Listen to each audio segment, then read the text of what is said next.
this is Scott from the Mountain Dispatch and Scott Shop Media. Today is Monday, March 1st, and this is what is happening on the mountain.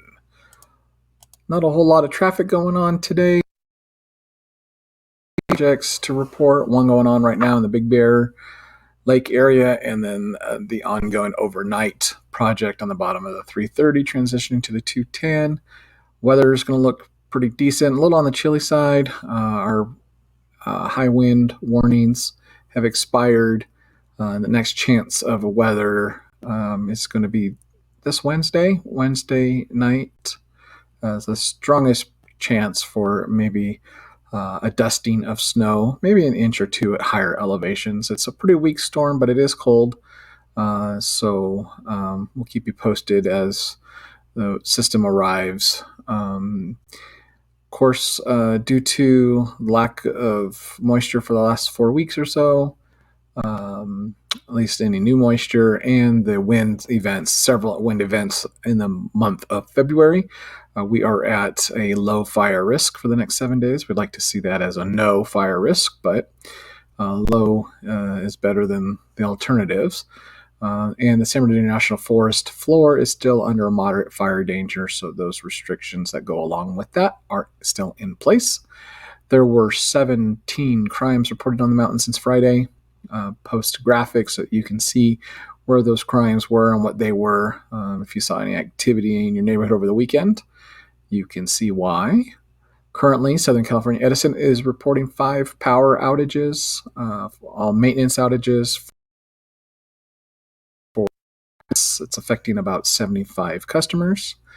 A few people reported yesterday they felt that 3.0 magnitude earthquake. It was pretty shallow, so that's 3.0 you wouldn't feel, but this one was pretty shallow, so it certainly could have been felt by some people, but no reports of damage.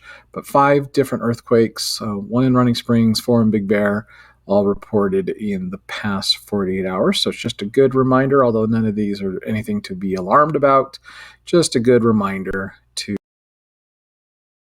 and know what to do before, during, or after an earthquake. And lastly, our COVID-19 update.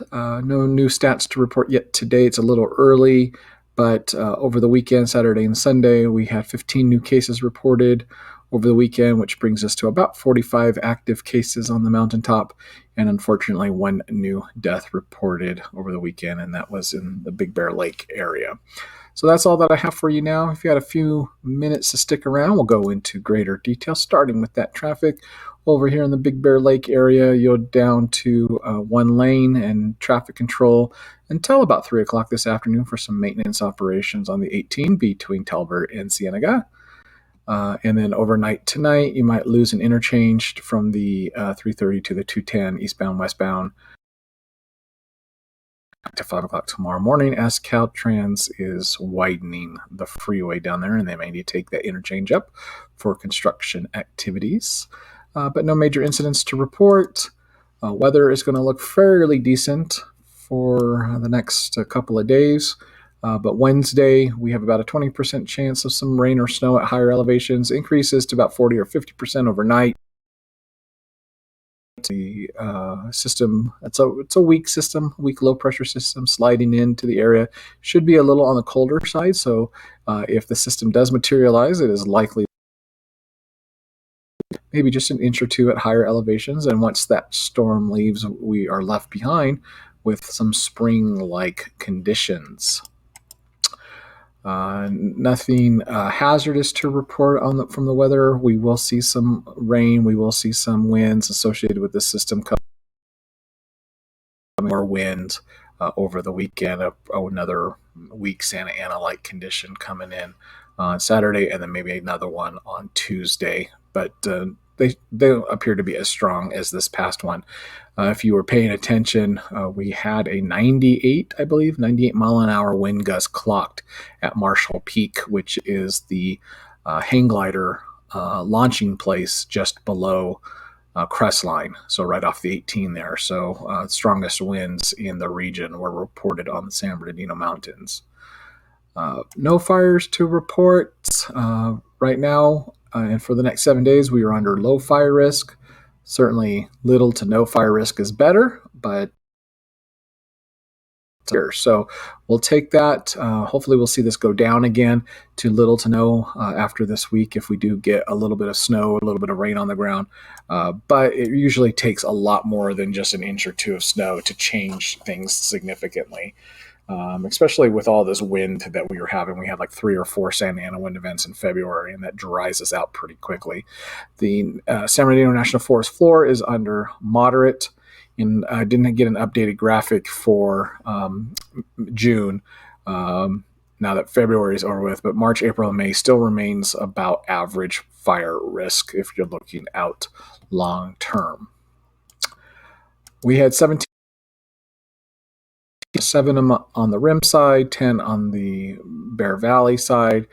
Post these graphs if you want to see a lot of graffiti. Although there was an assault and a robbery, another robbery over in the Cedar Glen area. A few robberies over in the Big Bear area, and a couple of drug and alcohol cases, DUI, and some more graffiti. So typical mountain crimes, but remember to be vigilant, and or is it diligent? And if you see something, say something. 5 power outages currently reported on the mountain by Southern California Edison. They're all just improvement to the infrastructure, either a new telephone pole going in, other distribution equipment. About 75 customers affected, and everybody's power should be returned by about 4 o'clock, between 3:30 and 4 o'clock today. You might have felt it if you're in the Big Bear Valley area, but yesterday we had a 3.0. There was actually 2 3.0s in the 24, 48 hours. There was one in Rancho Cucamonga this morning or overnight last night. So that's pretty heard of, but it's been a while since we've seen 2 earthquakes 3.0 or larger in the same region. Probably doesn't mean anything. We've had 6 incidents or 5 on the mountain in the past 48 hours. They're all pretty small, between 1.5 and 3.0 on the Richter scale. Most of them, and then one further west of there, just north of Running Springs. Just a good reminder to always be prepared for the next big one and have a plan, know what to do before, during, or after an earthquake. I actually published an article over the weekend on our tips on how to prepare for an earthquake. Lastly, our COVID-19 update. Over the weekend, Saturday, Sunday, we reported 15 new cases and 1 new death, bringing our total death count from the last year, 12 months or so, to 30. We will hopefully see some changes to the state's to our communities based on the state's risk tier system. A couple of these communities haven't reported any new cases in the past 14 days, so remember 7-day trailing. So these numbers are from pretty slow to move down. Of course, it doesn't take but 1 day for them to move back up again. But places like Arrowbear and potentially Rim Forest, and hopefully maybe even places like some of the larger communities, like maybe Twin Peaks, start to go down on the scale from widespread to something lower, hopefully to minimum. And because some of our larger communities spread just on the average on our 7-day trailing, we are still in widespread in both the Bear Valley communities and the Rim communities. Our daily rate is a 15, which is about the same as the rest of the county. This is yesterday's numbers. Again, today's numbers haven't been posted yet, but the rest is pretty drastically day to day. That's why the state uses 7 days, just to make some adjustments so it's not so many peaks and valleys. But about 5.5% of the mountain communities has tested positive for COVID, which is a lot better than the rest of the county, which is a little over 13%, and better than the rest of the state.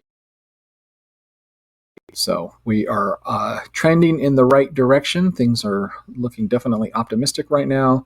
Looking to get elementary schools opened real soon. I think that the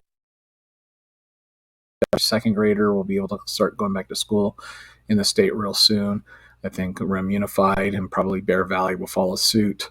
That elementary school will be able to return if these numbers continue to improve. So that's all that I have for you today. Follow us at any of our social media channels, especially on Facebook, what is happening on the mountain, or for late breaking news on YouTube, Twitter, Instagram, and Periscope at Scott Schott Media,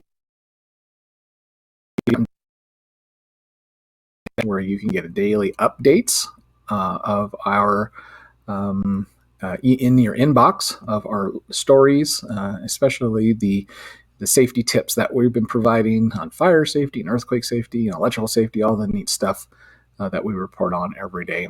Feel free to email me, Scott at Scott Schott Media, or shoot me off a text message, and we will talk to you soon. You guys have a safe day.